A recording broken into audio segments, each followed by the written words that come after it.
आजचा जो हा सोहळा आहे, नेताजी सुभाषचंद्र बोस वीरांना वंदन। आणि आज इथे सर्व जमलेले जेवढे प्रेक्षक होते त्यांना सर्वांना मी नमन करतो। भारत मातेच्या स्वतंत्रतासाठी ज्यांनी आपली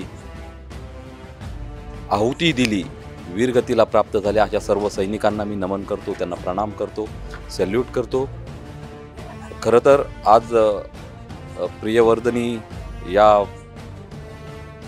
यांची ही जी कार्यक्रमाची त्यांनी जो नियोजन केलं तो खूपच सुंदर।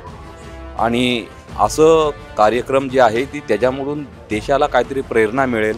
नेताजी सुभाषचंद्र बोस यांची जी प्रेरणा होती, पराक्रम दिवस हा अशा उत्साहाने साजरा करायला पाहिजे संपूर्ण देशामध्ये की ज्याचं पराक्रम देशासाठी त्यांनी आहुती दिलेल्या सैनिकांसाठी, देशासाठी प्राणाचं बलिदान देणाऱ्या देशातील असे सर्व जे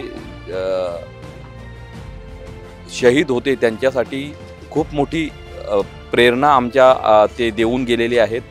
देशासाठी संपूर्ण आपलं त्याग त्यांनी दिलेला आहे। आणि यातून आपल्याला एक गोष्ट शिकण्यासाठी मिळते की आज आपण या उंबरठ्यावरती उभे आहोत की आपण लवकरच विश्वशक्ती आपण बनणार आहोत। आणि त्यासाठी प्रत्येक माणसाला, प्रत्येक नागरिकाला एवढं कळलं पाहिजे की मला माझ्या देशासाठी काय करता येईल। जरुरी नाही की देशाने तुमच्यासाठी काय करायला पाहिजे। सर्वप्रथम राष्ट्र प्रथम, राष्ट्र पहिलं। तिरंग्याशिवाय या जगामध्ये आपल्याला दुसरं मोठं, आईपेक्षा मोठं कोणीही नाही, असं माझं स्वतःचं मत आहे। आणि तिरंग्यासाठी आपण जी काही आपल्याला करायचं असेल तर आपण या देशासाठी आपण करूया। आणि आपल्याला सर्वांना कळकळीची विनंती आहे, देश प्रथम, राष्ट्र प्रथम, एवढंच आपण या मार्फत मी आपल्याला सांगू इच्छितो। थँक्यू। जय हिंद।